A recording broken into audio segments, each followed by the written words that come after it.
સુરતમાં લૂંટ વિથ સૃષ્ટિ વિરુદ્ધનો કૃત્યનો મામલો.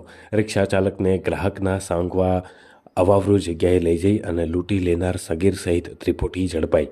બે સગા ભાઈ વિજય અને અર્જુન દેવી પૂજકની ધરપકડ કરવામાં આવી. આરોપીઓએ 21,000ની લૂંટ કરવા સાથે સૃષ્ટિ વિરુદ્ધનું કૃત્ય પણ આચર્યું હતું. આરોપીઓએ સૃષ્ટિ વિરુદ્ધનું કૃત્ય આચરી અને વિડીયો પણ બનાવ્યો હતો. હાલ ઉત્તરાયણ પોલીસ સહિતના 400 પોલીસના જવાનો દ્વારા 36 કલાક રાત દિવસ કામગીરી હાથ ધરી.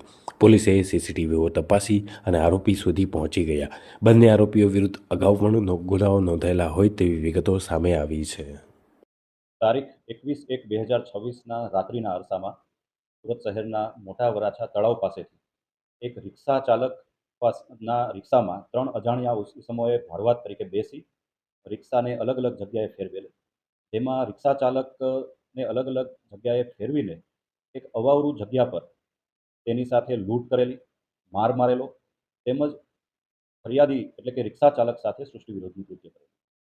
જે બનાવની ફરિયાદી દ્વારા જાણ કરવામાં આવતા ભારતીય ન્યાય સંહિતાની કલમ 309, 140(2) વગેરે કલમો હેઠળ ગુનો દાખલ કરવામાં આવેલો અને ઘટનાની ગંભીરતાને ધ્યાને રાખી સ્થાનિક ઉત્તરાયણ પોલીસ સ્ટેશનની અલગ અલગ ટીમો બનાવવામાં આવેલી.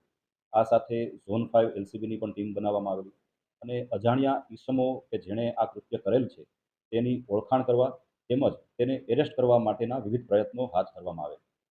હ્યુમન ઇન્ટેલિજન્સ તેમજ ટેકનિકલ સર્વેલન્સના આધારે વિવિધ ટીમો દ્વારા 3 આરોપીને ઓળખાણ કરવામાં આવેલી અને ટૂંક જ સમયમાં તેઓની ધરપકડ પણ કરવામાં આવેલ છે.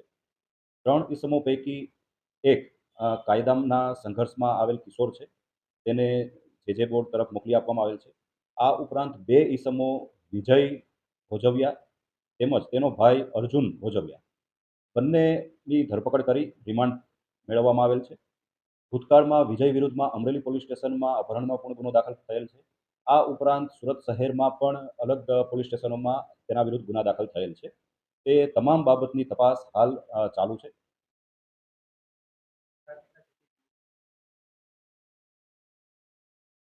સમગ્ર ઘટનાની જાણ થતાં સુરત શહેર પોલીસના જે પોલીસ કંટ્રોલ રૂમમાં લગાવવામાં આવેલ કમાન્ડ એન્ડ કંટ્રોલ સેન્ટરમાં તમામ સીસીટીવી ફૂટેજ મેળવવાની કાર્યવાહી હાથ ધરવામાં આવેલ.